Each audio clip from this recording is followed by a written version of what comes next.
hello, and welcome to this first look exploring session looking at Blurt, Master Constable, or the Spaniard's Night Walk, dating from towards the end of 1601-ish, or thereabouts, written by, well, not going to go into that. There's lots and lots of thoughts about who it's by, lots of attributions, some of them solider than others, and that's maybe something we'll get into later, but for Children of Paul's, so that's another boys' company to play around with.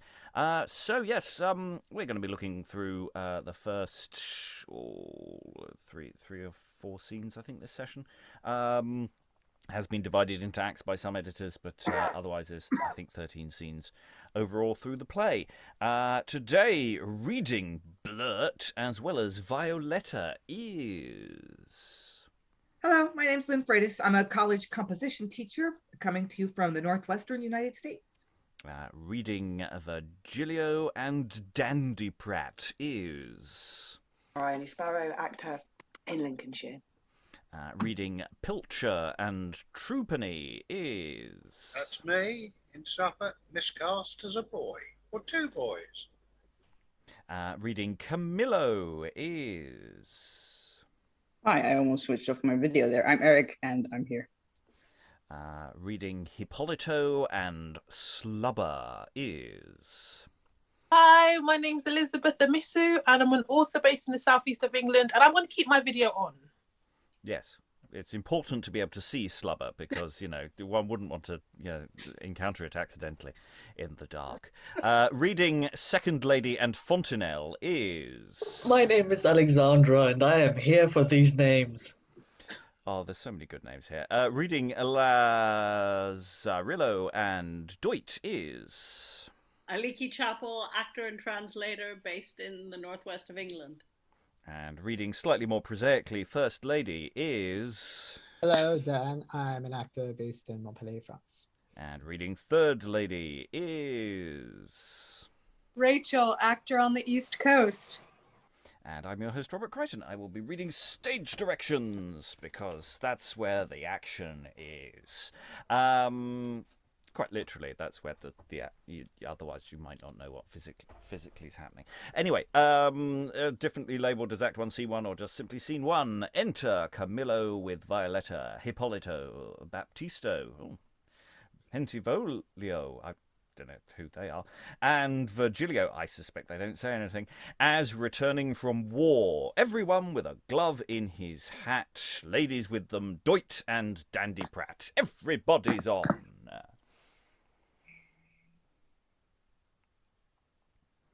Aye, marry, sir. The only rising up in arms is in the arms of a woman. Peace, I say, still, is your only paradise, when every Adam may have his Christmas Eve. And you take me lying any more by the cold sides of a brazen face, field piece, unless I have such a down pillow under me, I'll give you leave to knock up both my goals in my father's hall, and hang hats upon these 10-penny nails.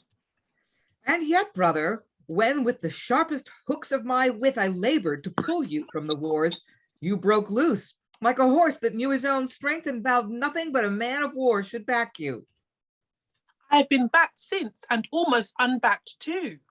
And swore that honor was never dyed in grain till it was dipped in the colors of the field. I am a new man, sister, and now cry a pox of that honor, that must have none but barber surgeons to wait upon it, and a band of poor straggling rascals that every twinkling of an eye forfeit their legs and arms into the Lord's hands. Wenches, by Mars, his sweaty buff jerkin, for now all my oaths must smell a the soldado. I have seen more men's heads spurned up and down like footballs at a breakfast, after the hungry cannons had picked them, than our maiden heads in Venice, and more legs of men served in at a dinner, than ever I shall see legs of capons in one platter whilst I live. Perhaps all those were Capon's legs you did see. Nay, mistress, I'll witness against you for some of them. I do not think for all this that my brother stood to it. I do not think For all this that my brother stood to it so lustily as he makes his brags for. No, no, these great talkers are never great doers. Faith, brother, how many did you kill for your share? Not so many as thou hast done with that villainous eye by 1,000. I thought so much. That's just none. It's not a soldier's glory to tell how many lives he's ended, but how many he's saved, in both which honors the noble Hippolito had most excellent possession. Believe it, my fair mistress, though many men in a battle have done more, your brother in this equaled him who did most. He went from you a worthy gentleman. He brings with him that title that makes a gentleman most worthy, the name of a soldier, which how well and how soon he hath earned would in me seem glorious to rehearse, in you to hear, but because his own ear dwells so near my voice, I will play the ill neighbor and cease to speak well of him. An argument that either you dare not or love not to flatter. No more than I dare or love to do wrong, yet to make a chronicle of my friend's nobly acted deeds would stand as far from flattering me as cowardice did from him. Foot, if all the wit in this company have nothing to set itself about but to run division upon me, why then e'en burn off my ears indeed. But, my little mermaids, Signor Camillo does this, that I now might describe the inevitable motion of the whole battle, and so tell what he has done. And come, shall I begin? Oh, for beauty's love, a good notion. But I can tell you one thing. I shall make your hair stand up and end at some things. Prithee good brother soldier, keep the peace. Our hair stand on end. Pity in my heart, the next would be of our wits. We hang out a white flag, most terrible Tamburlaine, and beg mercy. Come. Let us neither have your Ninevitical motions, nor your swaggering battles. Why, my lord Camillo, you invited me hither to a banquet, not to a ballad of a pitched field. And here it stands, bright mistress, sweetly attending what doom your lips will lay upon it. Aye, marry, sir, let our teeth describe this motion. We shall never describe it well for fumbling in the mouth. Yes. I have a trick to make us understand one another, and we fumble never so. Meddle not with his trick, sweetheart. Under pardon, my lord, though I am your guest, I'll bestow myself. Sit, dear beauties, for the men, let them take up places themselves. I prithee, brother fighter, sit, and talk of any subject but this jangling law at arms. The law at legs, then. Will you be so lusty? No, nor legs neither. Will them tied up too? Since you are among ladies, gallants, handle those things only that are fit for ladies. Agreed. So that we go not out of the compass of those things are fit for lords. Be it so. What's the theme then? Tea, that fits us best. And the beauty, what tongue would not speak the best, since it is the jewel that hangs upon the brow of heaven, the best laid colour that can be laid upon the cheek of earth. Beauty makes men and gods immortal by making mortal men to live ever in love. Ever? Not so. I have heard that some men have died for love. So have I, but I could never see it. I'd ride 40 miles to follow such a fellow to church, and would make more of a sprig of rosemary at his burial than a gilded bride branch at mine own wedding. Take you such delight in men that die for love? Not in the men, nor in the death, but in the deed. I think he is not a sound man that will die for a woman, and yet I would never love a man soundly that would not knock at death's door for my love. I'd knock as long as I thought good, but have my brains knocked out when I entered, if I were he. What Venetian gentleman was there that having this in his burgonet did not, to prove his head worthy of the honour, to do more than defy death to the very face? Trust us, ladies, our seigneury stands bound in greater sums of thanks to your beauties for victory than to our valour. My dear Violetta, one kiss to this picture of your whitest hand, when I was even faint with giving and receiving the dole of war, setting new edge on my sword, in so much that I singled out a gallant spirit of France and charged him with my lance in full career, and after which exchange of noble courage, the space of a good hour on either side, at last crying, "Now for Violetta's honor!" I vanquished him, and him dismounted took not to myself, but prisoner to my love. I have heard much praise of that French gallant. Good my lord, bring him acquainted with mine eyes. I will. Go, boy, fetch noble Fontinell. And exit for the fetching of Fontinell. Will your French prisoner drink well, or else cut his throat? Oh no, he cannot brook it. The pox he can. Slight. Methinks a Frenchman should have a good courage to wine, for many of them be exceeding hot, fiery whoresons, and resolute as Hector, and as valiant as Troilus, then come off and on bravely, and lie by it, and swear for it too, upon a good and a military advantage. I'm going to pause here before the entrance of Fontinell, who I'm sure will have no significant plot implications whatsoever. So don't mention the war. Hippolito mentioned the war earlier, but we think he got away with it. So yeah, it's what's a fit thing to discuss after war in mixed company? You can't have inevitable emotions.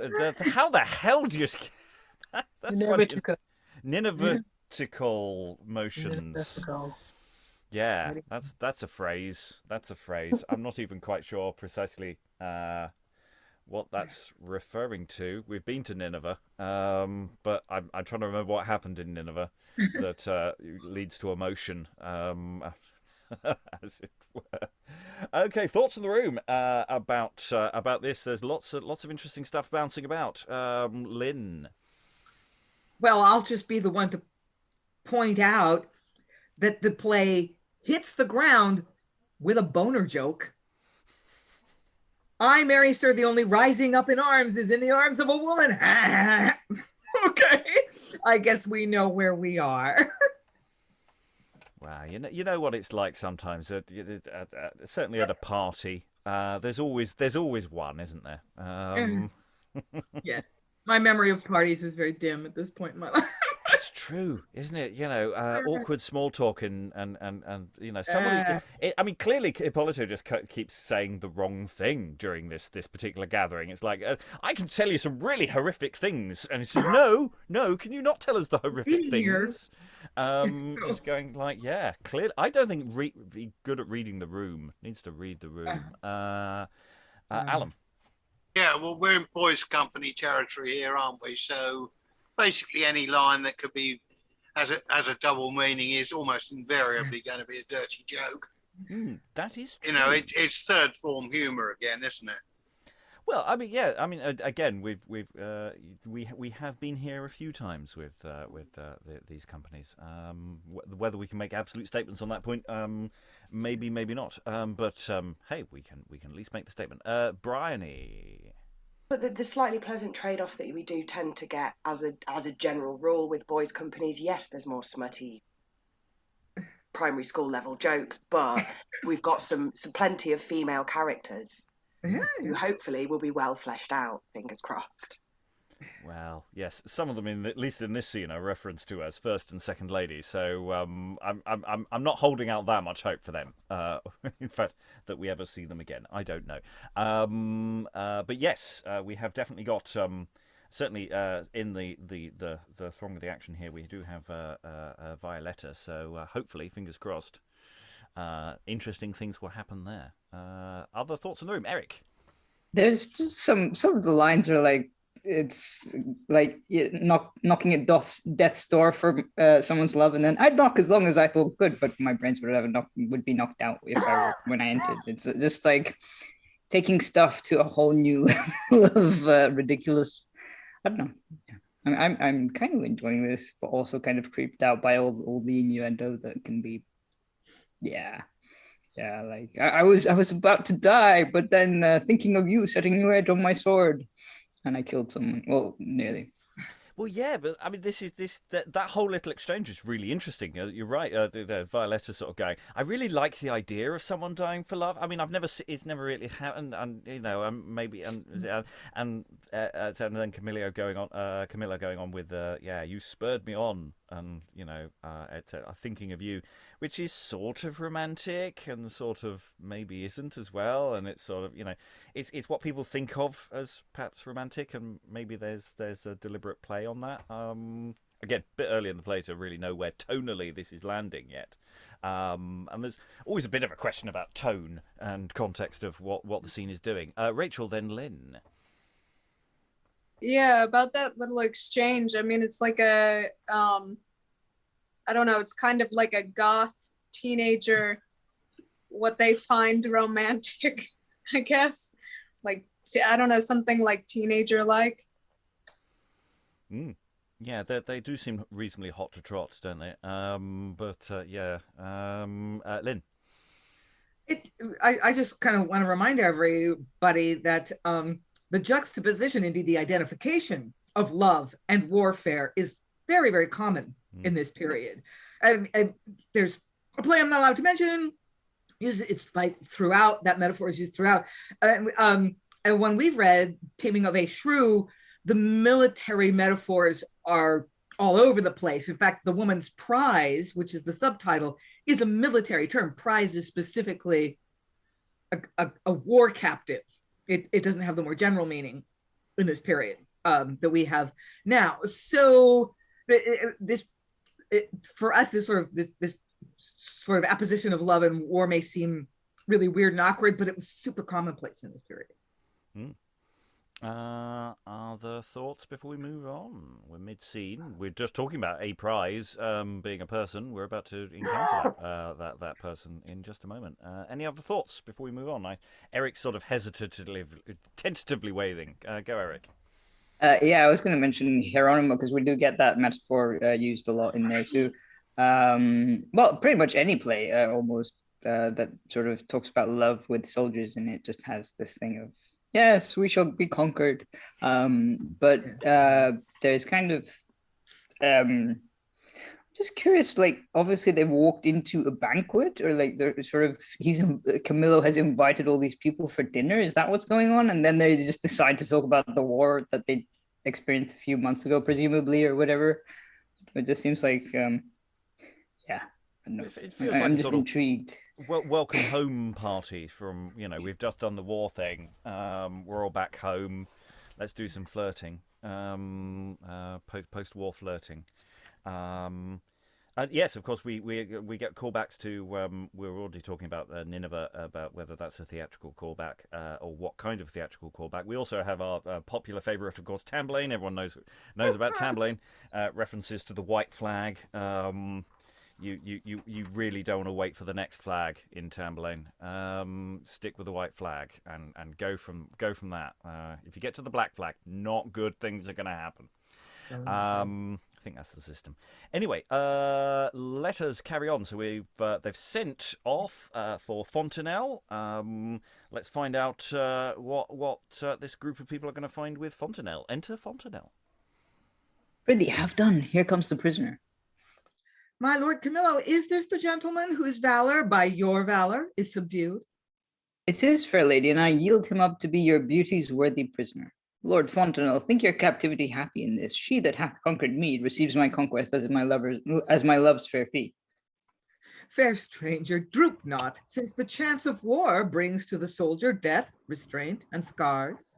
Lady, I know the fortune of the field is death with honour, or with shame to yield, as I have done. In that no scandal lies. Who dies when he may live, he doubly dies. My reputation's lost. Nay, that's not so. You fled not, but were vanquished by your foe. The eye of war respects not you nor him. It is our fate will have us lose or win. Will you disdain if I you prisoner call? No, but rejoice, since I am beauty's thrall. Enough of this. Come, wenches, shake your heels. Music. Advance thee on thy golden wing, and dance division from sweet string to string.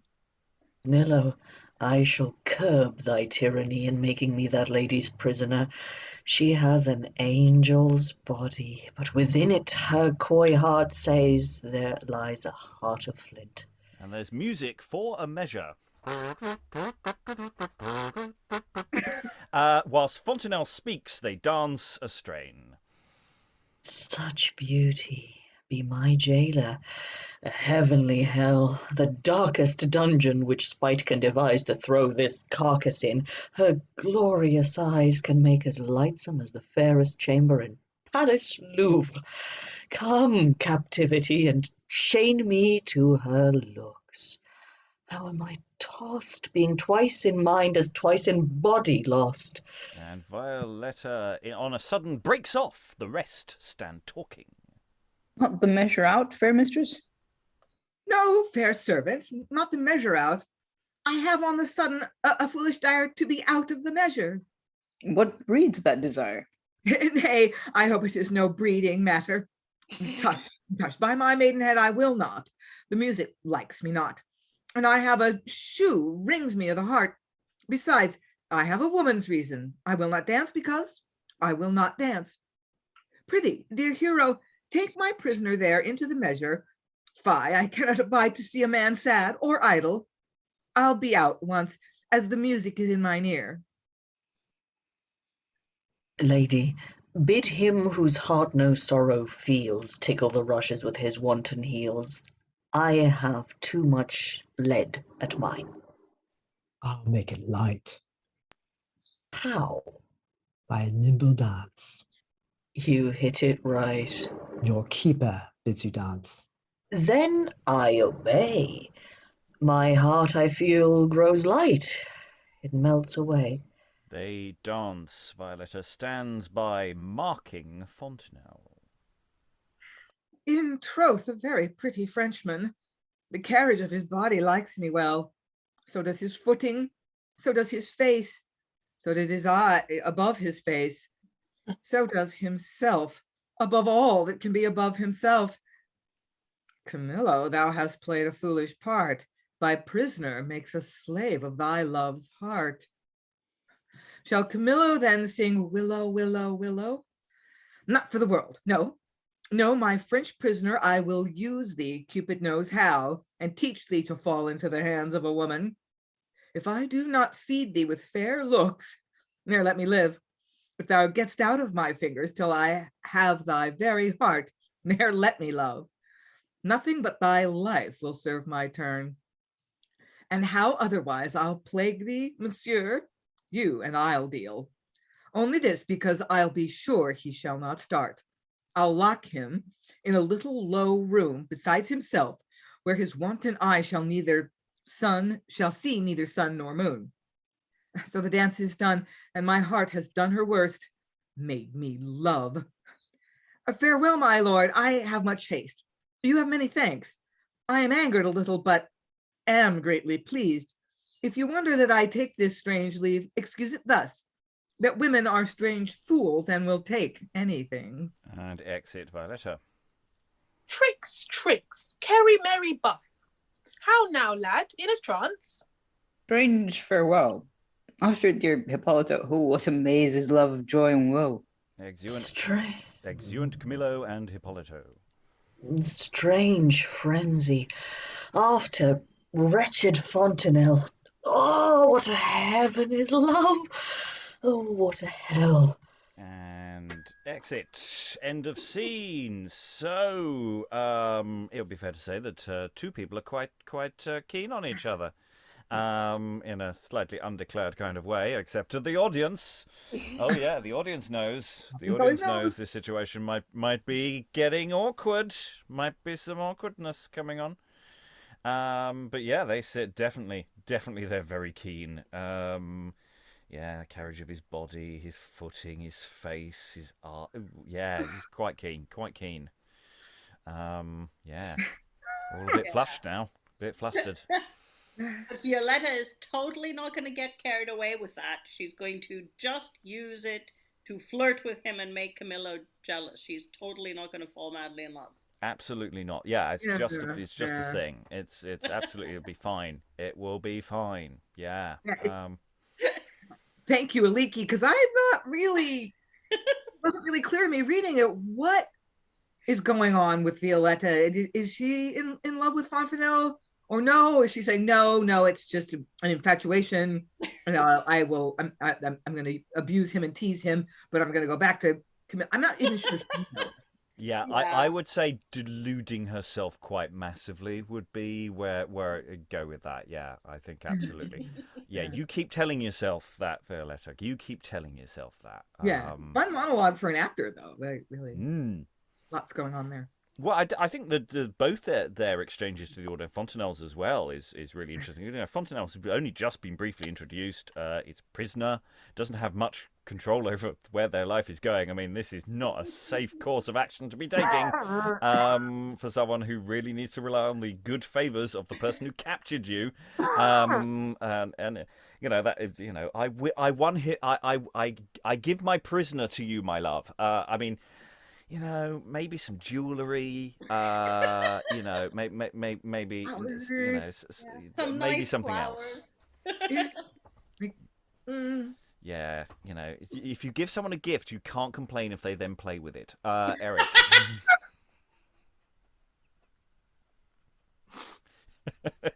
Eric.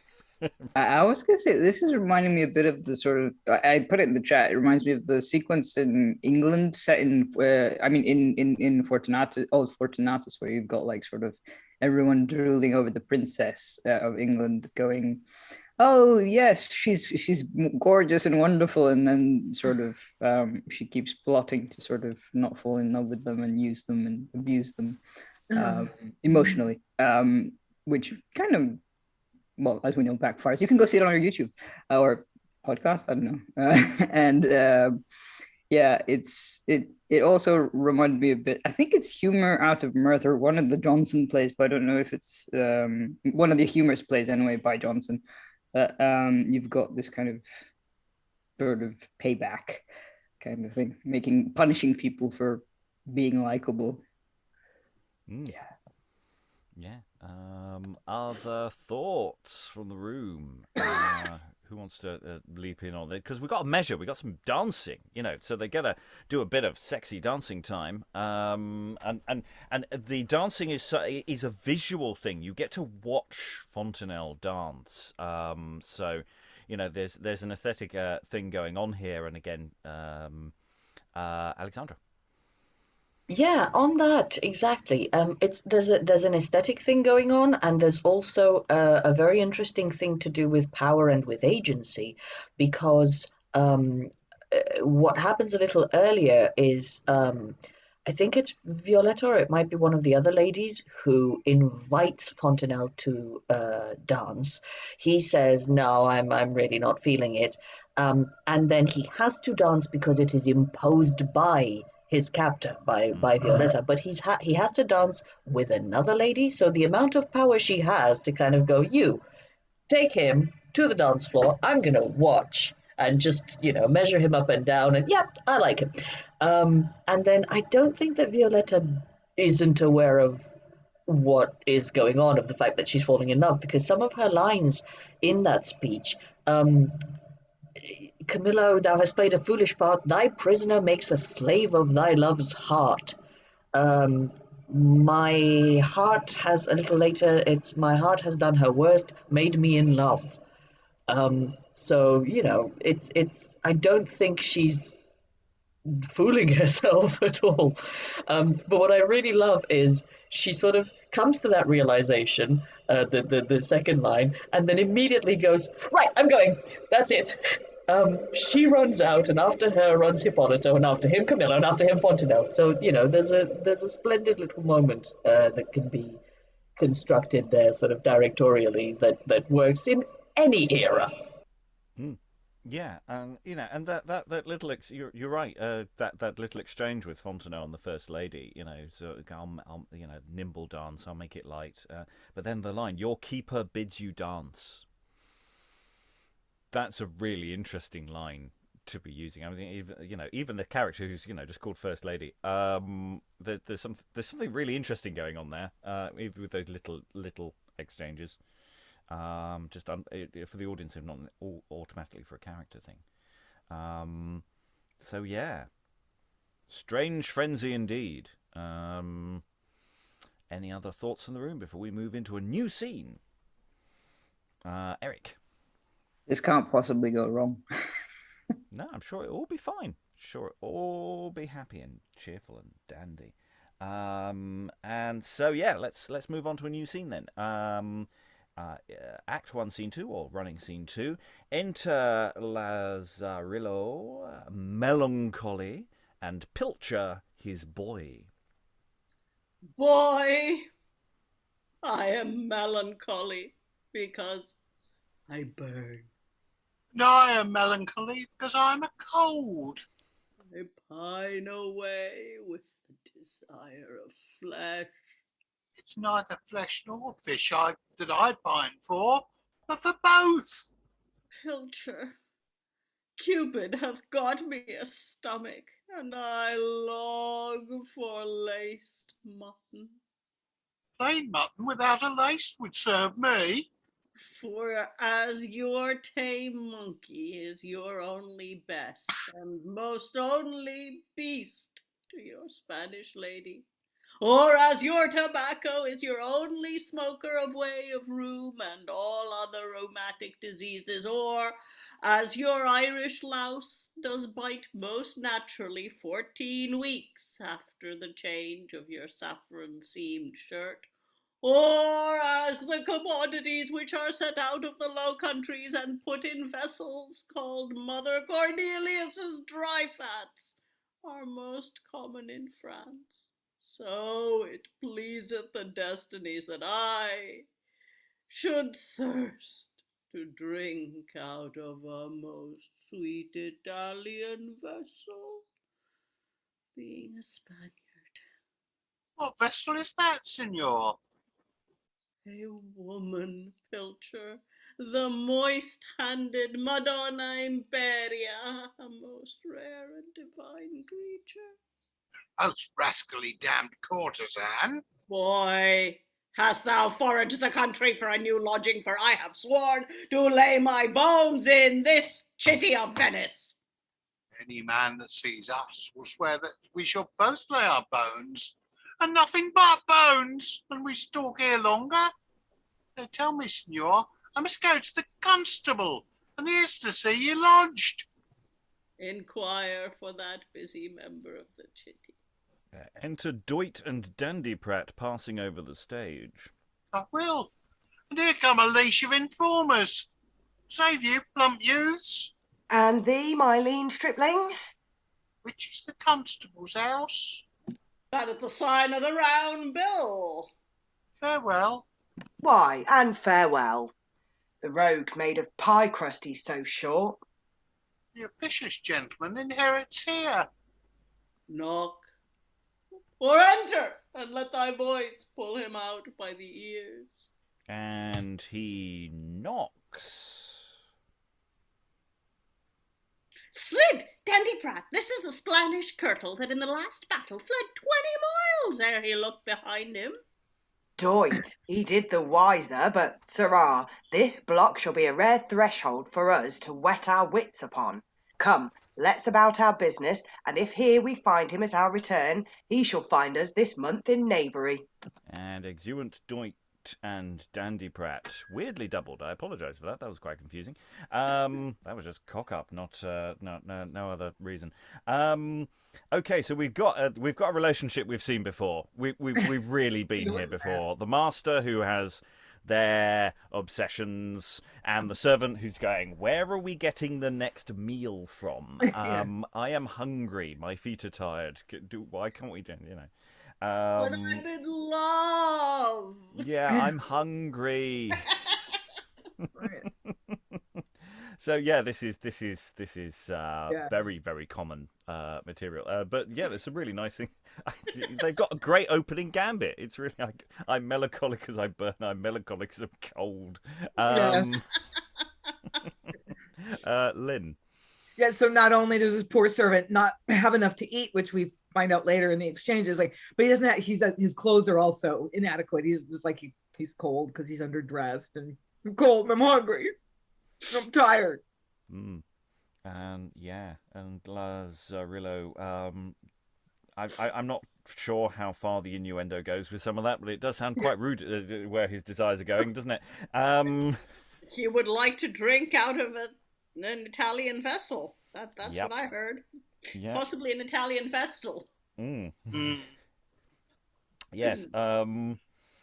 Interesting question about the accent work potentially in that text as well, because because we got chitty rather than city, presumably. Yeah, which is funny because that's not how a Spanish person would pronounce Italian at all. But there you go.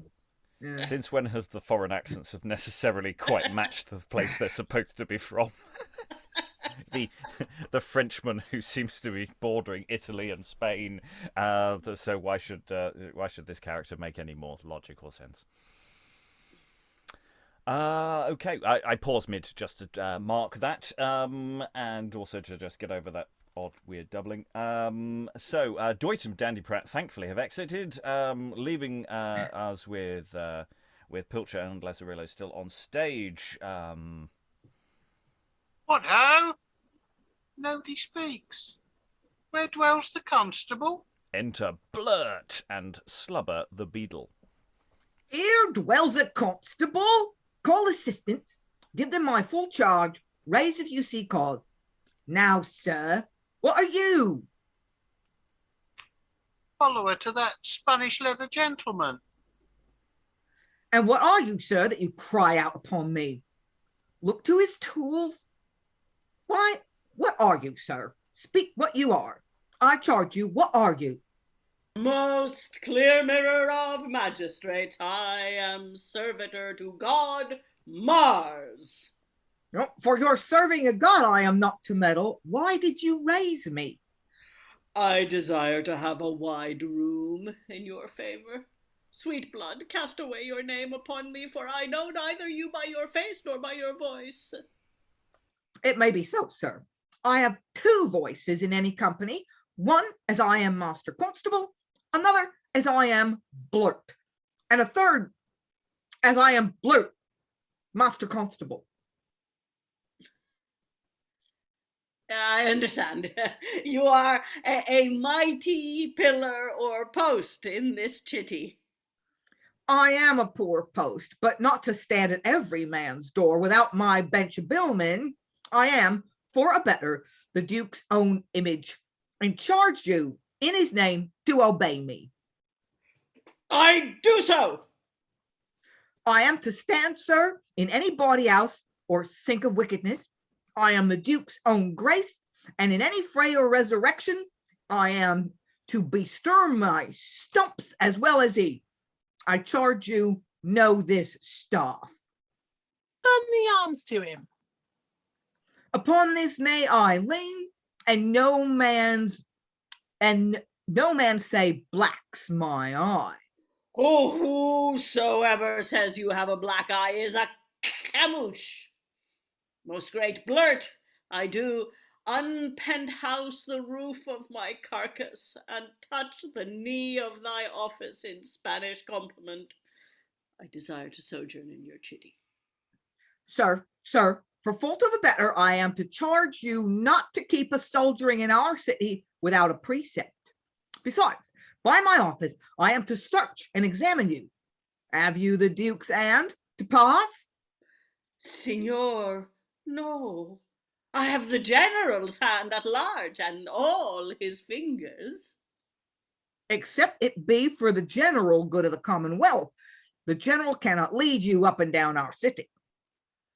I have the General's hand to pass through the world at my pleasure. At your pleasure, that's rare. Then, roly-poly, our wives shall lie at your command. Your general has no such authority in my precinct, and therefore I charge you pass no further. I tell thee I will pass through the world, thou little morsel of justice, and eat 20 such as thou art. Sir, Sir, you shall find Venice out of the world. I'll tickle you for that. I will pass through the world as Alexander Magnus did to conquer. As Alexander of St. Magnus did. That's another matter. You might have informed this at first, and you never needed to have come to your answer. Let me see your pass. If it be not the Duke's hand, I'll tickle you for it. Quickly, I pray. This staff is to walk in other places. There it is.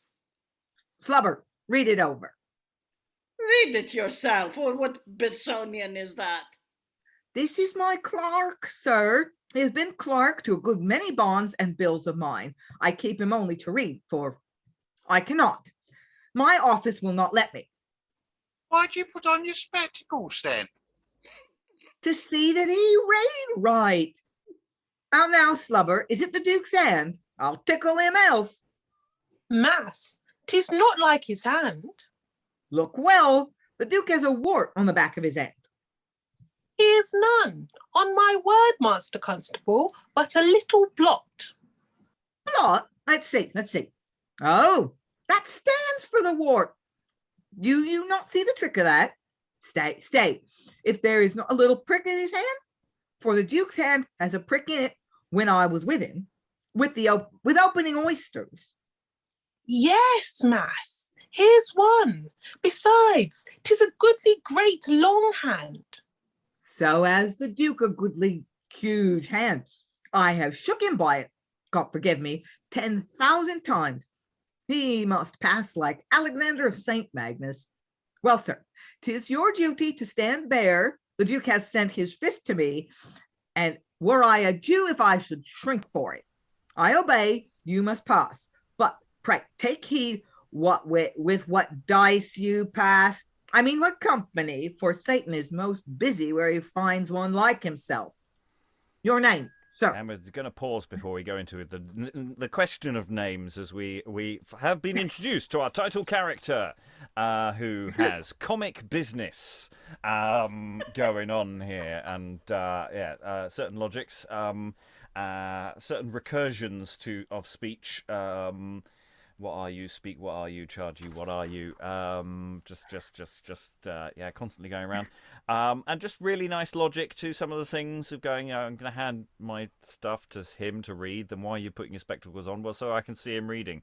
It's a nice bit of logic. I mean, there is that sort of, the comedy logic is there. It isn't just, the clown coming on and doing some dodgy jokes. There is a character logic to the way some of these jokes are working and functioning, though I'm sure there are also some very bad jokes in there and some that don't land. But there is at least a logic to it all, and there is something you can play there, which is quite nice. Another literary we're getting lots of little references to plays or works or things popping up. So we've got Mirror of Magistrates. So it's a Mirror for Magistrates, of course, is a text that people might know. But of course we do have that wonderful line, as mentioned in the chat, I do unpenthouse the roof of my carcass and touch the knee of thy office in Spanish compliment. I mean, it's a hard one to use in day-to-day life, but I do quite like that. Thoughts in the room about Blurt et al. Lynn?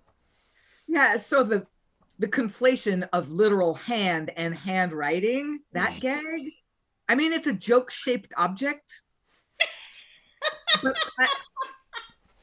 but I did not find it funny. I wonder if a right comedy duo could make it funny. Okay, well let's ask the room. Hands up if you found that funny. Did you like the gag? Witty. I'm going sort of 3, 4.5. There's a lot of half wavy. Those who didn't like the gag. Okay, so nobody's really going against the gag, but there is a lot of. I'm getting a sense of a lot of people. Not sure. I think maybe needs work. Needs the right performer. I'll go to Briony, then Alan. The gag itself, maybe not, but they saved it with a penis joke right after, so I was fine with it. It's just a rescue. Okay, I'm gonna mute myself now. Alan. Yeah, I think actually what we've got here is it's like a panto script. You've got the lines for the comic duo, Blurt and Slubber. But effectively, that's only the scaffold on which the physical business is going to hang.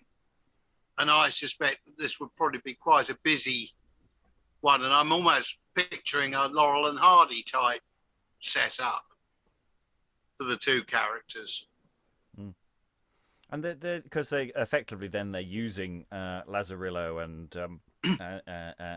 servant as feed lines, though actually Lazarillo is in themselves also a big, bold character within this scene, certainly at the beginning. So it's not quite that there's just feeds. We've got two quite different comic creations in contrast with each other. Alexandra. Yes, I think there's something really telling in the fact that we are laughing.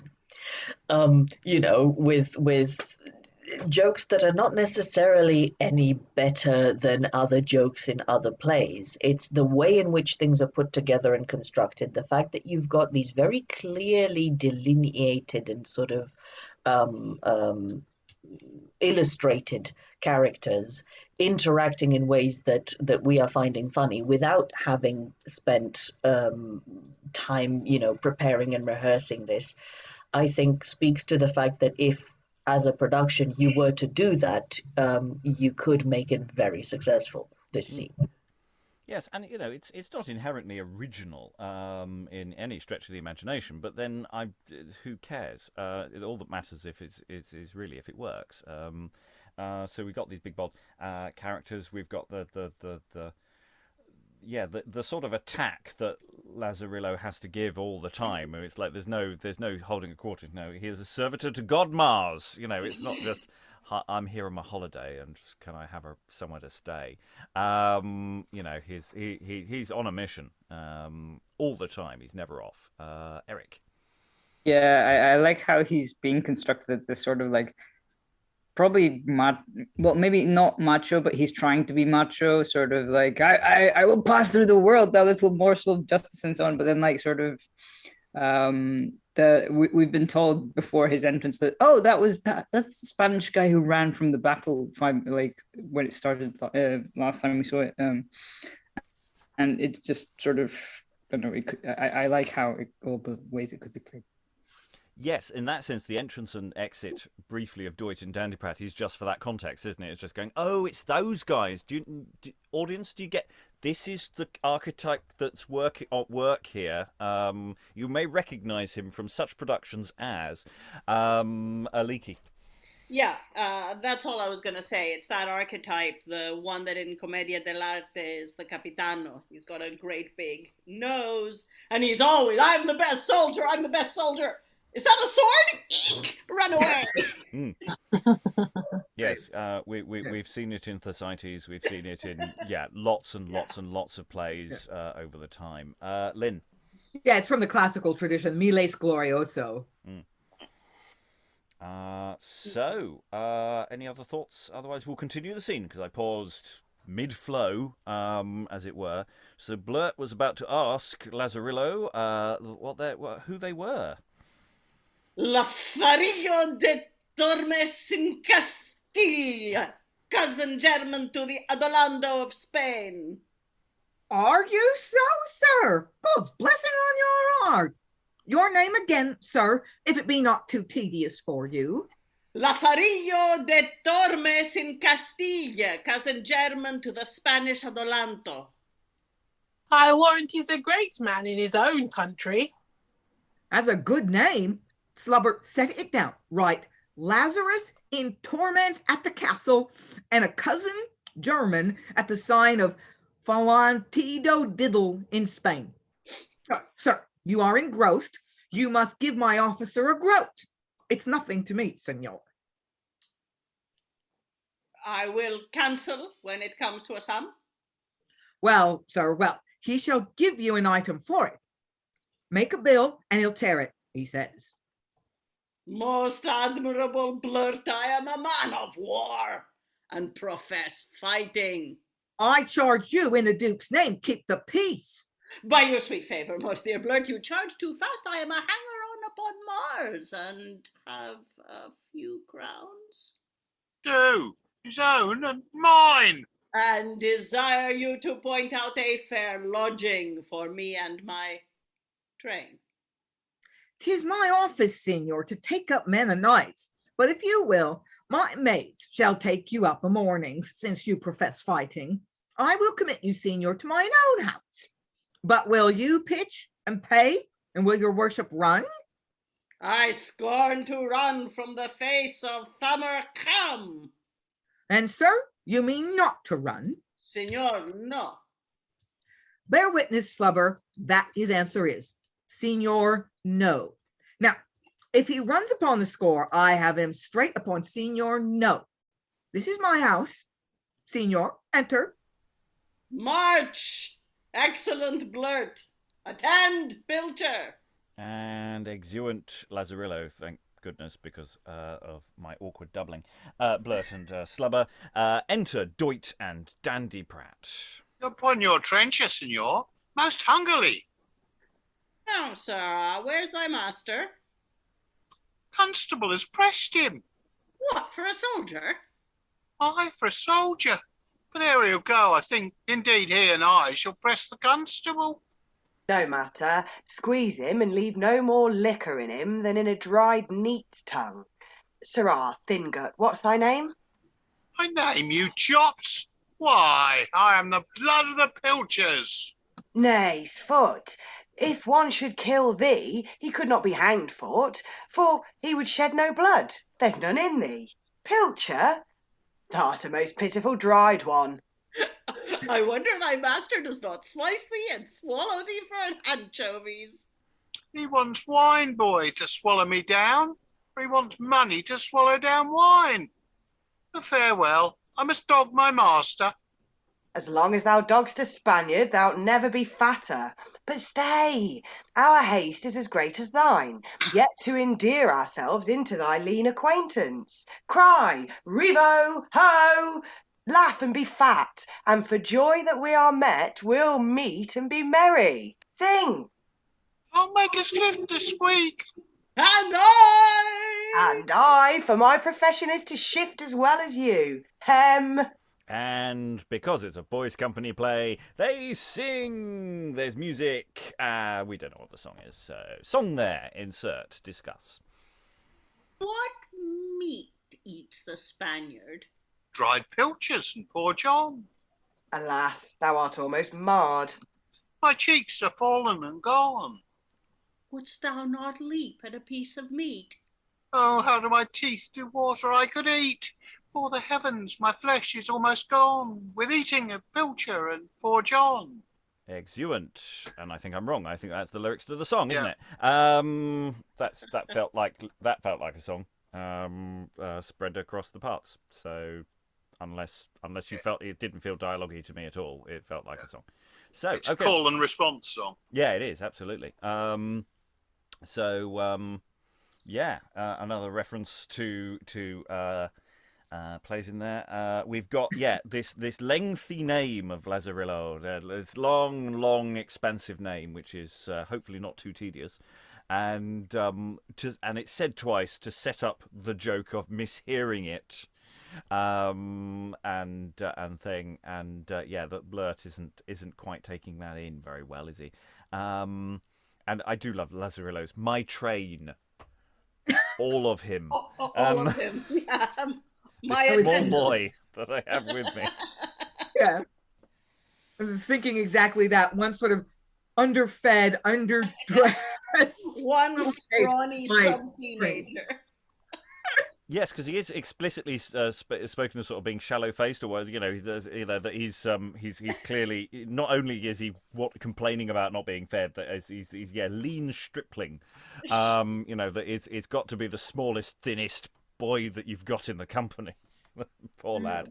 Alan, then Eric. Well, it just struck me it was rail reductions, as we're quite used to in the eastern counties. Eric. Was thinking that this is a bit sort of it's like a callback to Lily plays, but also sort of to which I was going to say the night of the Burning Pestle, sort of like, the sort of boys making shit up as they go along, supposedly. But I'm guessing that Night of the Burning Pestle is after this. Oh yes, much later. Yeah, so 10, it's 15 kind of years. yeah, but it has that vibe from like John Lilly plays, where two boys turn on the younger boy, trying to mess him up, and like sort of Yeah, or gather together for the excuse of singing a song because it's the end of the act, possibly, depending on whether it actually has an act structure or not. But they'll have to put an interval in somewhere to trim the candles. So yes, Lynn. So a completely different topic. I noticed that Lazarillo, like a Lazar or a Lazar in other early modern plays, is like someone with leprosy. Mm-hmm. Isn't that true? So he's like a little leper. So, you know what his name is? Well, on a social scale, perhaps. Alexandra and Eric. Louse? I mean, because Yeah, so the name, the association with leprosy comes from Lazar houses, which are named after Saint Lazarus, who is a biblical figure. He's the one who gets resurrected. So it exists independently. It exists as a name that would have been used as a name because of the biblical inspiration. Eric, then Rachael. I was just gonna say, like, which of these two is meant to be the A plot? Because, like, I mean, the main character the main character, as in title character, is in this scene, which is scene 2. But then technically, like, well, yeah, I'm confused. Yes, I think that's a very good question, actually. We've been here before with a play with potentially alternative titles, so like Grim the Collier of Croydon. Well, Grim the Collier of Croydon clearly isn't the A plot of that play, and in fact wasn't probably the original title. But you just know that maybe Blurt was the bit the audience really latched onto, so that when it comes to printing, that's what you call the play, because that's the comedy bit that everybody liked. It might not necessarily be the plot driver. It may be. I don't know yet. It's still quite early days. It's true that no real plot's been introduced here. All that we've done is been introduced to some characters. Whereas in the first scene, there is plot, there is conflict set up between people. Whereas here, some people have entered and exited again, and it was fun. Rachael? No. It was there, and then it went. Yes, we have a reference in the text. I think that people have been talking about this in the chat, but of the Tamashan, the potentially lost play, not necessarily to be confused with Tamburlaine, that is out there. But yeah, we don't really know very much about it. So again, this play just keeps putting references in. It feels like there's a lot more references in here than we maybe have. We've got the gag of we've got lots of potential gags going on in here. Very self-referential, to things. Anyway, any other thoughts before we go on to our next scene of the session, Eric? Well, there is also that scene in I think Weakest Goeth to the Wall, where I can't remember his name, but it starts with a B. I want to say Burt, something like that. The tailor acts as the translator for everybody else who is once they get to France. And I'm wondering if they borrowed, Bunch, thank you. And I'm wondering if they kind of borrowed that from other plays or sort of, Well, I think we're definitely finding lots of borrowings and or inspirations that plays are responding to other plays, whether it's deliberate or not, or the playwright just absorbed it. I mean, it's not that far off temporally. We're only about a year away from that text, maybe slightly more, maybe 2 years. So yeah, I think similarity between texts happens a lot. Then as now.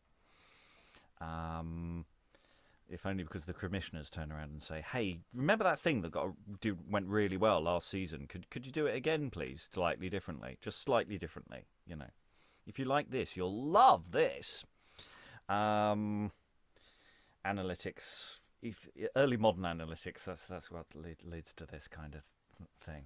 I don't know if they had exit surveys or whether they collected data. I don't think Hensel was that detailed when he was doing his notes. But I don't know. Maybe the boys companies had analytics. I don't know. I'm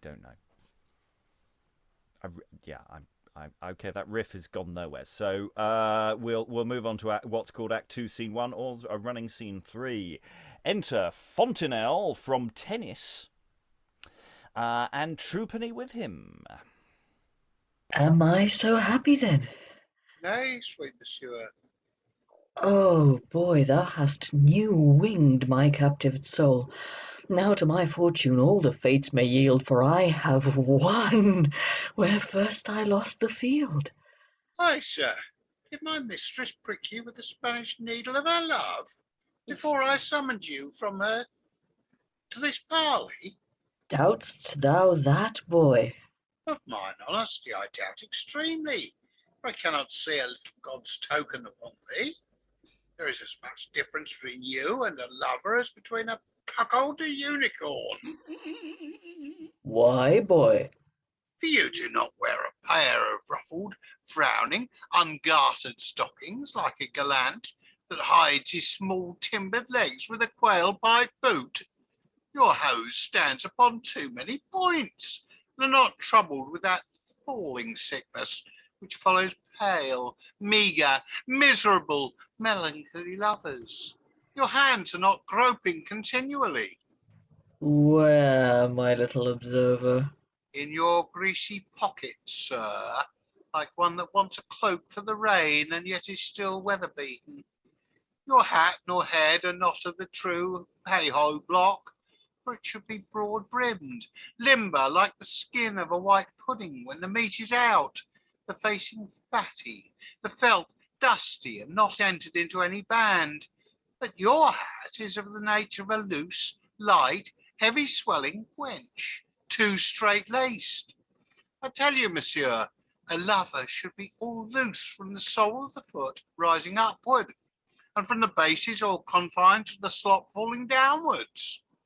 If you were in my mistress' chamber, you should find other gates privy signs of love hanging out there. Have your little eyes watched so narrowly? Oh, sir, a page must have a cat's eye, a spaniel's leg, a whore's tongue, a little tasting of the cog, a catchpole's hand, what he grips is his own, and a little body. Fair Violetta, I will wear thy love like this French order near unto my heart. Via for fate! Fortune, lo, this is all. At grief's rebound I'll mount, although I fall. Before we have anyone else come on, I think we should just a catchpole's hand. What he grips is his own. Again, are we constructing that correctly? I don't think we're missing that, are we? No. Good. It is quite subtly filthy, isn't it? This play. It's really. Yeah, it's so prisoners playing games. Remember, this is noble prisoners. They get all the games. You know, we've recently had bowls. Remember, as within prison confines. So yeah, no, he's pretty free as prisoners go. He just can't go until his ransom is sorted, or however that works. But Truepenny's just pointing out, Fontinell, you're not doing being in love right. You've got to do it right. Let me demonstrate to you how to do love. So again, we've had this recently of this kind of demonstration, acting out kind of stuff. And again, I'm wondering if this is something that this works particularly well with the young, because it's quite cute, as well as clearly it's setting up moderate obscenities. So yeah. Any thoughts on that little one, as it were? No. Lots of sniggering at the back there, but not much waving. Elizabeth. I think a lot is made of the tennis thing, and I thought that would be more in the dialogue, because Fontinell says, Now to my fortune all the fates may yield, for I have won where first I lost the field. And I feel like that's the last mention of the sort of tennis playing action that's happening there. Well, I think we've got other people coming in from the tennis. I think that particular line is more to do with he's winning in love, but where he lost in battle earlier, so that's how he became prisoner. I don't think that's a tennis reference, though it could be. It could be the score from when he exited. I think we've got other people coming on from tennis, so there might be more tennis references in there. I don't know tennis terminology, so for all I know, it was littered with careful, cunning tennis references that weren't in there. But I don't know what the early modern tennis, whether they use the same terms and what form of tennis it is. I don't know these things. Yeah, okay. We will move forward and find where we go. So Fontinell has been doing this, listening to Truepenny doing their stand-up routine. Enter Camillo and Hippolito from tennis, Doyt and Dandiprat with their cloaks and rapiers. Now by St. Mark, he's a most treacherous villain. Dare the base Frenchman's eye gaze on my love? Nay, sweet rogue, why wouldst thou make his face a vizard, to have 2 loopholes only? When he comes to a good face, may he not do with his eyes what he will? 'Sfoot, if I were as he, I'd pull them out, and if I wist they would anger thee. Thou addst heat to my rage. Away, stand back, dishonored slave, more treacherous than base. This is the instance of my scorned disgrace. Thou ill-advised Italian, whence proceeds this sudden fury? Villain, from thee. Hercules, stand between them.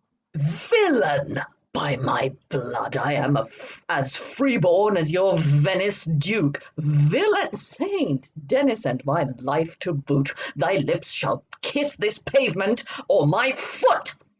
Your foot? With a pox? I hope you're no pope, sir. His lips shall kiss my sister's soft lip, and thine the tough lip of this. Nay, sir, I do but shew you that I have a tool. Do you hear, St. Denis? But that we both stand upon the narrow bridge of honour. I should cut your throat now, for pure love you bear to my sister, but that I know you would set out a throat. Wilt thou not stab the peasant that thus dishonours both thyself and me? St. Mark set his marks upon me then. Stab? I'll have my shins broken, ere I'll scratch so much as the skin off at the law of arms. Shall I make a Frenchman cry, oh, before the fall of the leaf? Not I, by the cross of this Dandiprat. If you will, sir, you shall coin me into a shilling. I shall lay too heavy a cross upon thee then. Is this a time to jest? Boy, call my servants. Gentlemen, to the dresser! Enter serving men. You rogue, what dresser? Seize on Fontinell and lodge him in a dungeon presently. He steps upon his death that stirs a foot. That shall I try, as in the field before I made thee stoop, so here I'll make thee bow.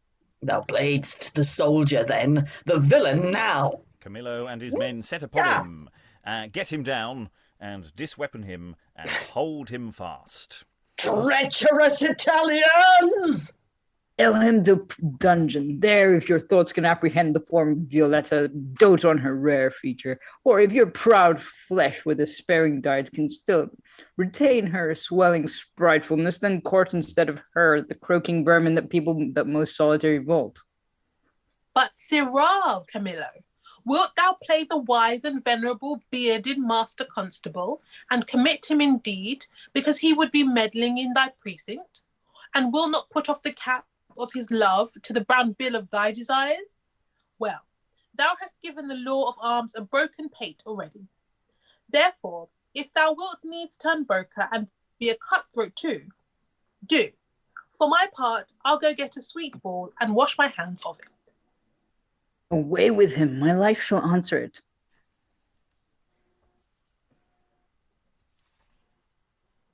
Mute myself, to prison must I go, that must I then.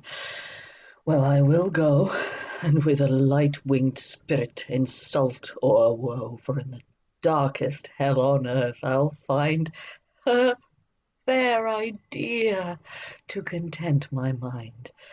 Yet France and Italy with blistered tongue shall publish thy dishonour in my wrong. Oh, now how happy wert thou, couldst thou lodge me where I could leave to love her. By heaven, I can. Thou canst, oh happy man. This is a kind of new invented law. First feed the axe, after produce the saw. Her heart no doubt will thy affections feel, for thou'lt plead sighs in blood and tears in steel. Boy, tell my love, her love, thus sighing spake, I'll veil my crest to death for her dear sake. And exit Fontinell, guarded by serving men. I think he's figured out how to do love properly now. That last thing of boy, tell my love, suddenly feels like, actually, yeah, hang on, is this how you do it? Yeah, I think in the moment it's there. Yeah, that got violent fast, didn't it? Did I get Hippolito right of basically him saying, if you want, I'll look away and you can just kill him. You don't have to pretend to follow law and put him in prison. Did I misinterpret that speech? Because it felt like that was very murdery at that point. Because it was like Camillo saying, send him to the dungeon. The other one's going, are you cosplaying the Blurt? Just kill him, man. Just kill him. It's fine. I'm not looking. Oh, it's fine. That I thought was what was going on. But yeah, we've got some really. I mean, Camillo's really, he goes into. I'm not 100% certain how accurate some of the bits that are in verse and some the bits that are in prose in a text like this. But Camillo does seem to go into verse of just going this little bit about the croaking vermin that people that most solitary vault. It's such a weird. That whole speech is really interesting. So yeah, a swelling spritefulness. There's something very odd about that whole speech that because it's almost weirdly incomprehensible actually, apart from the hail him to a dungeon and then just these flowing words. So yeah. Thoughts from the room about this sudden fury that we have. I did like Aliki's reading of "Gentleman to the Dresser" at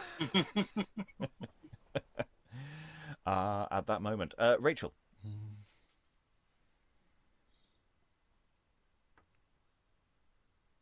I don't know, the hail him to a dungeon part. I mean, it's just saying you can dote on the rats that are kind of crawling around that cell you're going to be chucked in instead of her. That's all you're going to get there. I don't know. Yeah. Happy rat time. Yeah. Alexandra, then Aliki.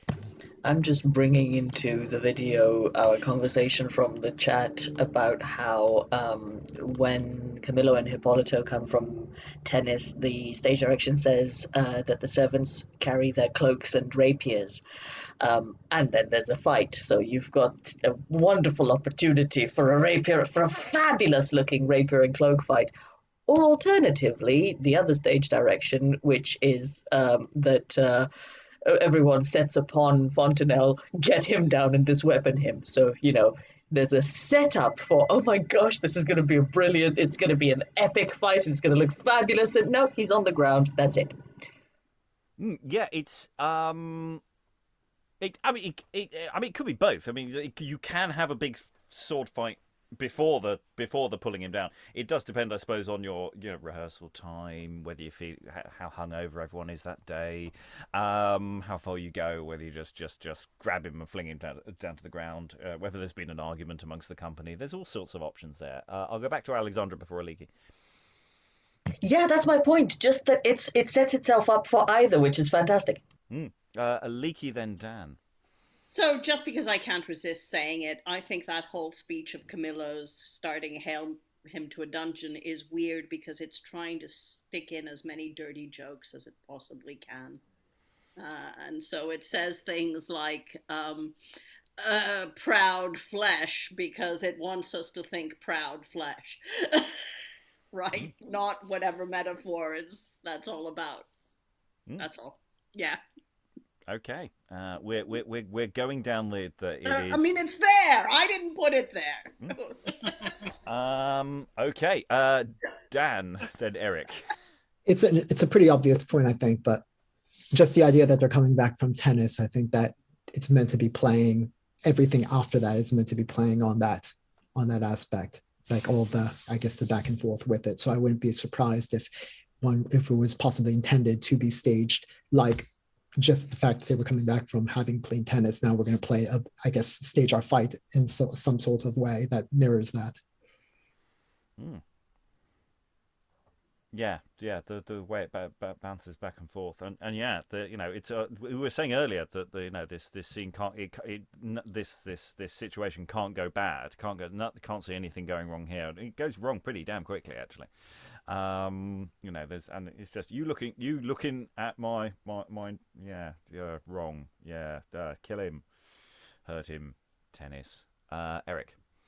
Yeah, I was going to comment on that sort of going. It just seems like, I mean, okay, they just came back from tennis, so maybe they're in a competitive mood as well. They're kind of came back from sports, but it just seems like it escalated very quickly.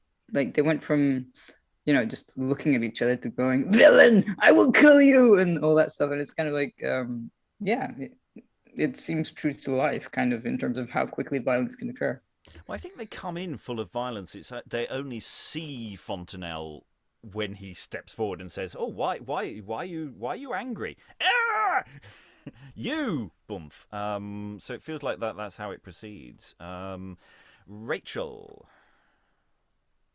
To what Dan and Eric were just saying about the tennis, maybe that gives us the sort of rhythm or speed that this scene is playing at, that it's very quick, and that we have this sport metaphor. Maybe like in terms of humors, is it sanguine that's more quick to anger or something like that, and they have the blood going from the sport, from exercise, and something spleen, I don't know, maybe it's something like that, like an excess of humor. Other thoughts? Briony.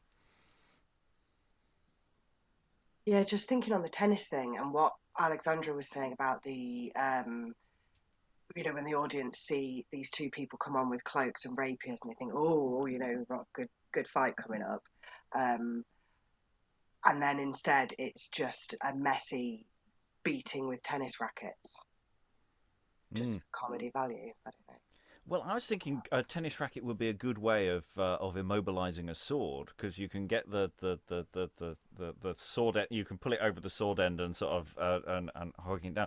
I'm just sort of thinking along those lines that might actually work quite interestingly. I think Alexandra's maybe now thinking of all sorts of fight choreography now, aren't you? Get this play produced. The props person won't like you because you'll have to restring those rackets every time. Though of course maybe they've got just unstringed rackets on with them, so you've just got the frame. Because we go for the old-fashioned wooden frame kind. Yeah, there's also yeah. Rachael, did you were you waving? No. Yes. Did I freeze last time? Did what I say go on the video? I think you. I don't know. What did you say last time? I mean, if you're frozen, how would we know?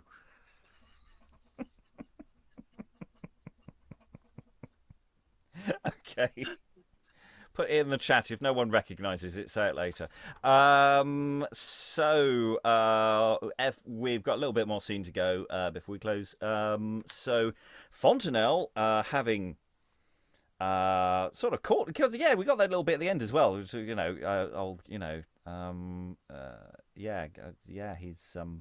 told the boy, "Tell her of my love." Exit Fontinell, guarded by serving men. Boy, what boy is that? Is it you, Sir Pandarus, the broken knight of Troy? Are your 2 legs the pair of trestles for the Frenchman to get up on upon my sister? By the 9 worthy gallants, not I. I, a gentleman for convenience. I, Sir Pandarus. Would Troy then were in my breeches, and I burned worse than poor Troy. Sweet signor, you know, I know, and all Venice knows, that my mistress scorns double dealing with her heels. With her heels? Oh, here's a sure pocket dag, and my sister shoots him off snip-snap at her pleasure. Sirrah, Mephistopheles, did not you bring letters from my sister to the Frenchman? Signor, no. Did you not fetch him out of the tennis court? No point, per ma foi.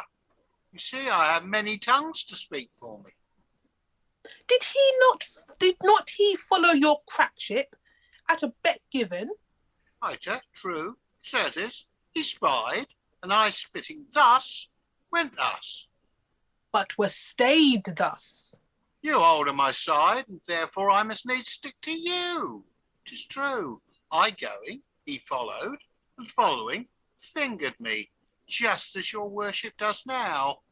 But I struggled and straggled and wriggled and raggled, and at last cried, Vale, Violetta, as I do now, with this fragment of rhyme. My lady is grossly fallen in love, and yet her waist is slender. Had I not slipped away, you would have made my buttocks tender. Exit Truepenny. Sorry, I'm going to pause there because there was a lot. There was a lot to unpack in there. I only got about 10% of it, so I was reading it. Yeah, well, I was wondering that it was like, you know, as you're talking, I have many tongues to speak for me. I was wondering whether that should really be nil point, rather than no point, and that feels very Tennessee. We've got more theatrical references, Sirrah Mephistopheles. We've got so many double entendres going on in here that I'm not even sure they're double entendres. Yeah. Yeah, Truepenny is just clearly trying to get in as many filthy gags as he can before he runs away, and it does feel like he just runs between their legs and exits or something like that, doesn't it, at the end there? So, yeah, I don't even know if there's more to say beyond that, but I thought we should just briefly mark that reality. And any additional thoughts on Truepenny or these people? Because they turn on, because of course he says, boy, tell her my lover, and they all turn and go, boy, which boy? Oh, that boy. And that's again why it presumably needs to be the shortest, smallest boy in the company, doesn't it? He can almost be missed. Elizabeth. Yeah, I was just really thinking about the nature of comedy and where the comedy action is in this play. And I think that most of it comes in the wordplay, and that it's very quick. It's almost like lightning fast. You have to catch it. And if you miss it, you miss the humour. And also the placement of the humour as well, because we've just had a really violent scene. We've gone from a sort of witty opening, maybe not big gag scenes, and then we have this violent scene, and then we come back to this really quite cheap comedy scene. That's not a offence to cheap comedy. I like cheap comedy, but it's the nature of it. Briony.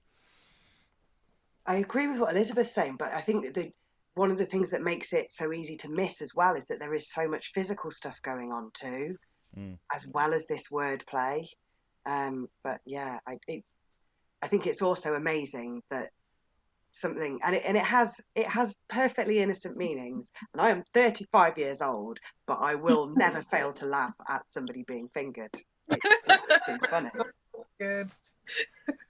Yeah, I don't think for a second that is not an intentional rude thing. I don't really believe that it's not, because of the context of all the other quite rude things that may be going on. Because that whole speech does seem to be about, some kind of encounter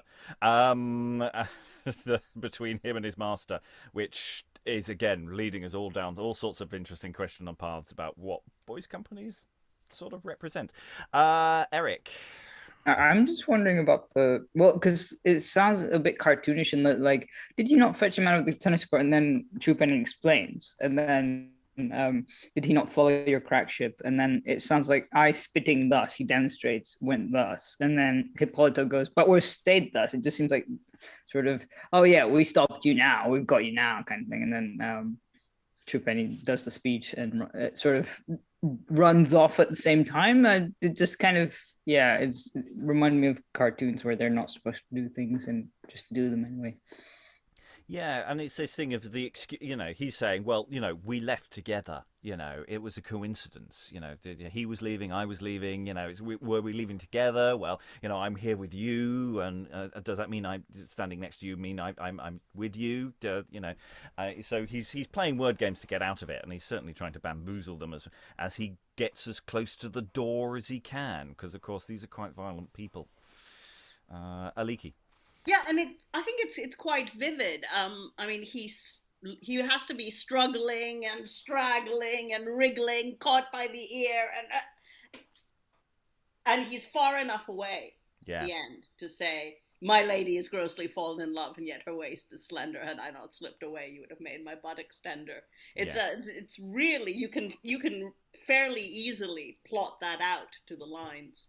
Yeah. Right? Yeah, it's all to a purpose. It's not just he's being a bit, rude or whatever with his dialogue. He's trying to get away. He is physically, in the dialogue, is basically explaining what he is physically doing to get him off the stage.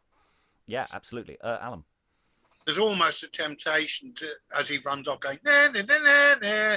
Yeah, and I it's think that that's energy. exactly it. Yeah. But he's actually giving really important information. Mm. Let's not, yes, she's in love. No, she hasn't done the dirty yet. Yeah. Okay, let's finish the scene. We haven't got much left of the scene. I sort of paused it there just because I couldn't not. So we still have various people quite cross, Camillo and Hippolito. We also have Dandiprat and Doyt as well, the servants. Shall Doyt and I play the bloodhounds and after him? No, let him run. Not for this wager of my sister's love. Run. Away, Dandiprat. Catch Truepenny and hold him. Thyself shall pass more current. I fly, sir. Your Dandiprat is as light as a clipped angel. Exit Dandiprat. Nay, God's lid after him. Camillo, reply not, but away. Intent, you know where to meet. And exit Camillo. For I know that the only way to win a wench is not to woo her. The only way to have her fast is to have her loose. The only way to triumph over her is to make her fall. And the way to make her fall is to throw her down. Are you so cunning, sir? Oh, Lord, sir, and have so perfect a master. Well, sir, you know the gentlewoman that dwells in the midst of St. Mark's Street?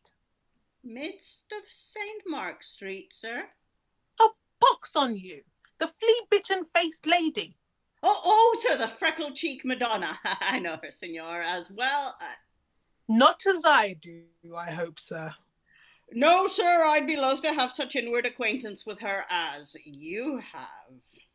Well, sir, slip. Go presently to her, and from me deliver to her own white hands Fontinell's picture. Indeed, sir, she loves to have her chamber hung with the pictures of men. She does. I'll keep my sister's eyes and his painted face asunder. Tell her besides, the mask holds, and this the night, and 9 the hour. Say we are all for her. Away! And she's for you all, were you an army? And exit. Wow, that's again another incredibly short sequence to unpack, but there's a lot in there about the freckle-cheek Madonna. So yes, that is presumably your local sex worker who Hippolito knows quite well, yeah, she collects the pictures of the men that she encounters. So presumably that's a plot point. that's going to be used paid forward. And yeah, that's quite an exit line from Doyt there. Yeah, your mama wears army boots, basically. Yeah. So yeah, and that question of the Truepenny running away with that last line, should we run after him? No, let him be. No, get him. Go on, take him down. So yeah, that's the sort of play world that we're in. I mean, this is fun. It's played by boys. We're once again in this thing of just going that, yeah, boys' company plays are really frequently utterly filthy. And it's like the sort of license that they have is to be more filthy, and that creates all sorts of interesting problematic questions about the nature of this entertainment. Briony. So these days, if you want to get away with the most awful jokes, then you make it an animated series. Seemingly, at this point in history, you give it to a boys' company. You want to be able to get away with anything dreadful and rude. I like this. Maybe you'd do this as Avenue Q type, dirty puppets.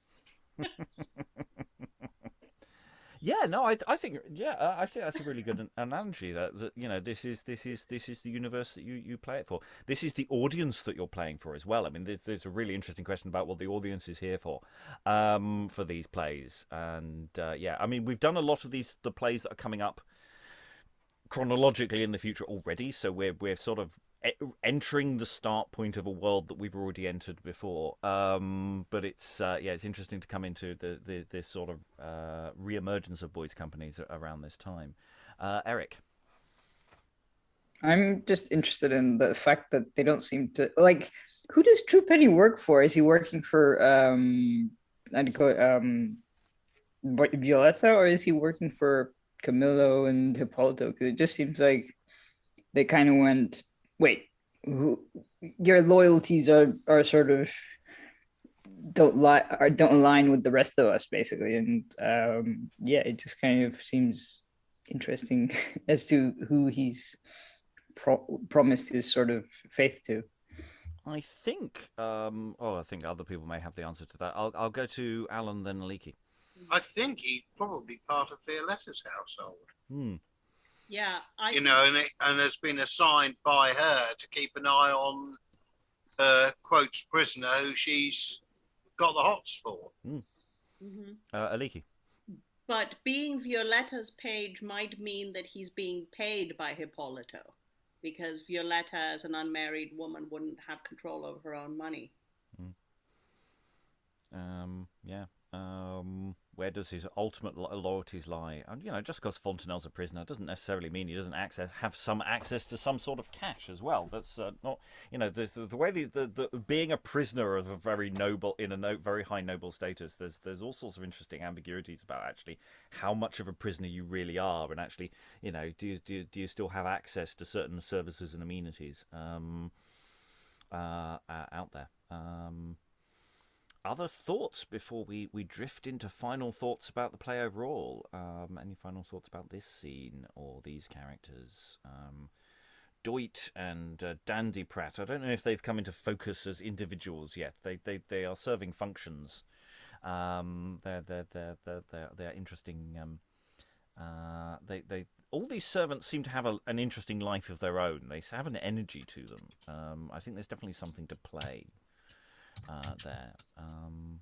Alexandra.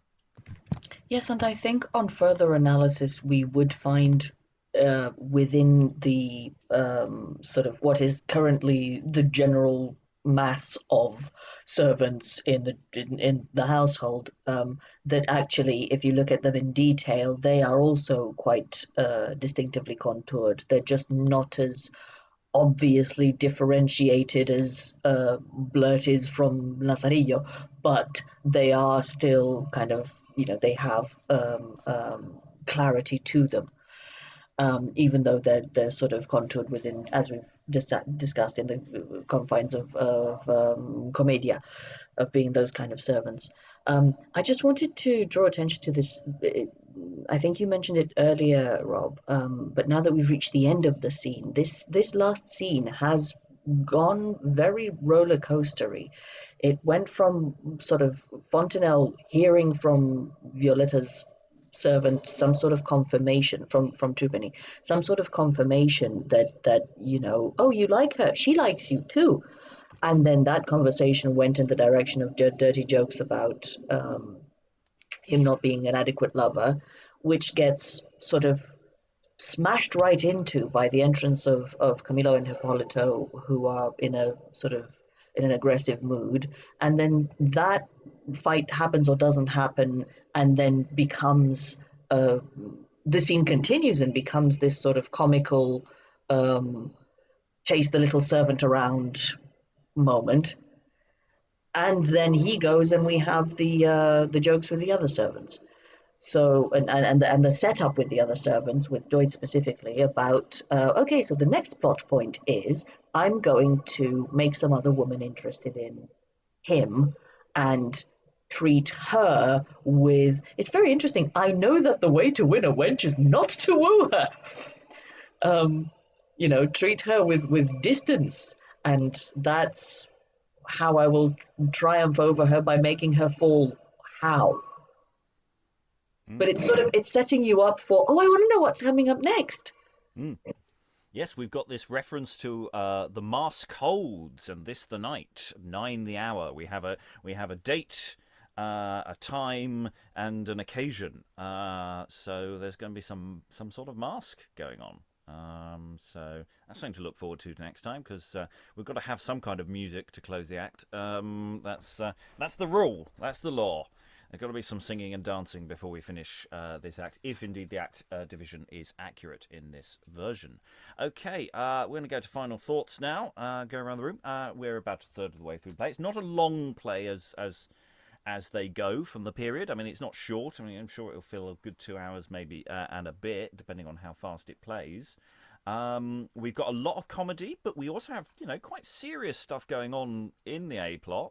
Potential violence, jealousies going on here.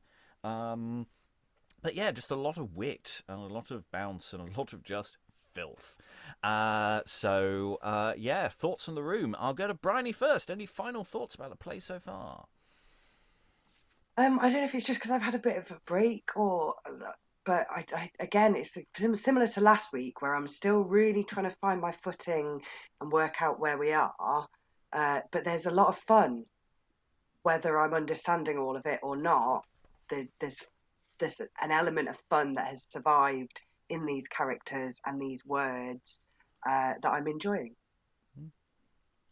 Yeah, it does feel like it's not, though it is a very different universe. I am following where we are in this universe, and it's obeying its own rules, even if we don't always approve of those rules. They are well sketched characters in their relative likeness as to who they are.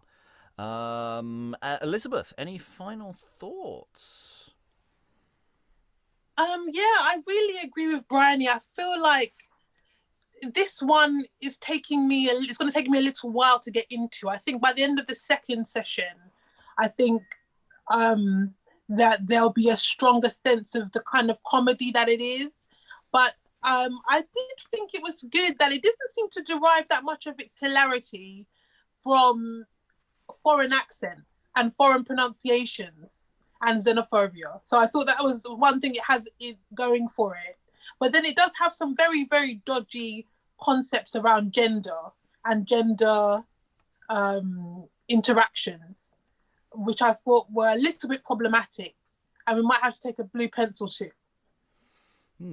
It's an interesting question about a text like this, because there is an element of if we start adding a blue pencil to this, that what is left at the end of the day.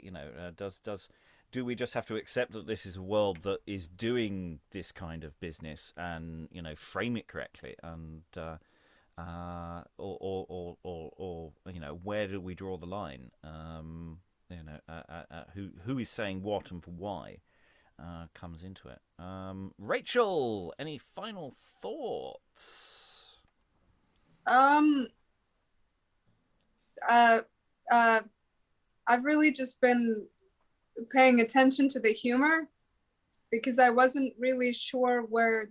I've picked up the basics of the plot, that these guys, that there's some sort of love triangle and that there's all this stuff, but I just kind of was paying attention to all the sex jokes more. I think the clowning's pretty good in this one, if you polished it up. I think you could really get that for an audience for this or something. I think I missed all the problematic bits. I didn't pick up on them. I mean, in a sense, there is very, very little. We got this love triangle, and we got some other people. But then also, we haven't done actually that as much text as we normally would do in a session like this. We've stretched this out quite a lot, so this would travel by at quite a lick. There's not as much here as perhaps we'd normally fit in. Alan, any final thoughts? Yeah, I mean, it's moving at a good pace. As has been said, it doesn't have the xenophobia that we're used to seeing that much.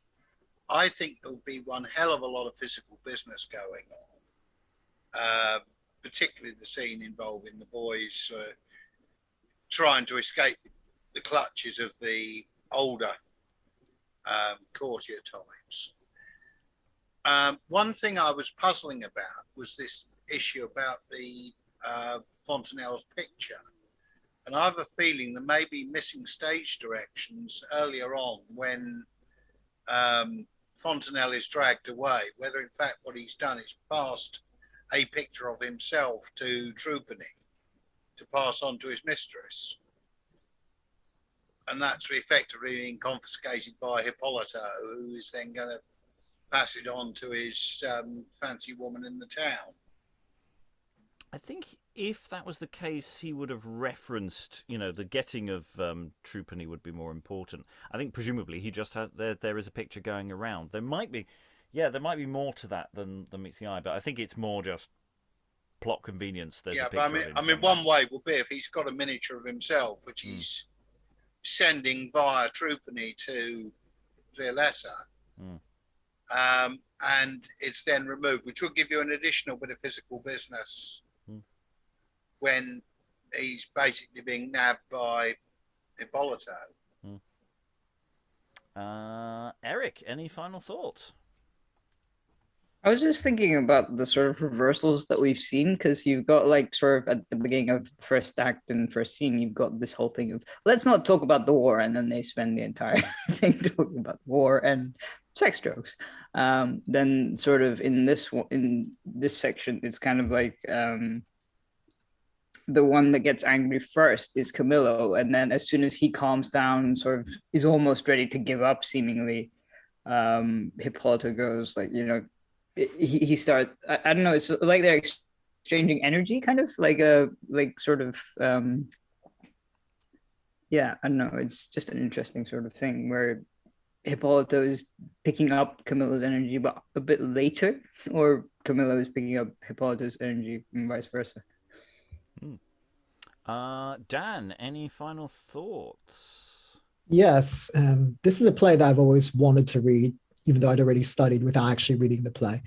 And so had a lot of expectation for this play, had a lot of expectation for me. And I have to say, I've loved every minute of it. It's got me in right away. I think the characters are really well drawn out. I think it moves at a lovely pace. I think it's really cleverly written. The jokes, they're either laugh out loud or they're witty. And I think there's just enough stage directions. I think it's a really well printed play in that it doesn't exactly tell you how to do everything. It leaves a lot of room for creativity whilst giving you enough stage directions so you're not completely lost, and either overt stage directions or in the text itself. There is plot to it, not that we necessarily need to follow it, because the fact, for me at least, the relationships are pretty clear and enjoyable. And the characters are enjoyable themselves, so it almost doesn't matter what the plot is, even though I know what the plot is, generally speaking. So I'm looking forward to the next session. Aliki, any final thoughts? Yeah, I'm also unreservedly loving this, although I had never heard of it before. Mind you, I am an absolute sucker for filthy jokes. I still love them. I'm 51 years old, and I'm perfectly okay with all of these. Sorry, had to say that. Yeah, I'm really interested in what it would look like workshopped, because I think Dan's right. It's really nicely put together as a script. I think Alan's right. It has really beautifully choreographed action that fits right in with the jokes. I think we would have so much fun making this work. Mm. Alexandra, any final thoughts? Just that I agree with everyone who is saying that it's a lot of fun and to read, and it's very well constructed. And but I also think it's not intended to be substantial. You know, we were talking about the A plot and the B plot. I don't think there is an A plot. There's just, there's this allegation of a love story where these two people have looked at each other and both decided that they're in love. They have not had a conversation. It's love at first sight. And they're ready to die for each other or whatever. And it's got things that, under a tiny bit more analysis, we'd sort of go, wait, hang on a second, what? Go presently to her, and from me deliver her to her own white hands Fontinell's picture. Right now. Why do I even have a picture of this Frenchman I've just captured? Anyway, this sort of stuff that I think as an audience member, we might spot, or we might only notice on, a second viewing or on the way home, that actually the substance of it is quite loose. I don't think necessarily that would be an obstacle to the enjoyment, because it could just be sort of frivolous entertainment and be perfectly fine with that.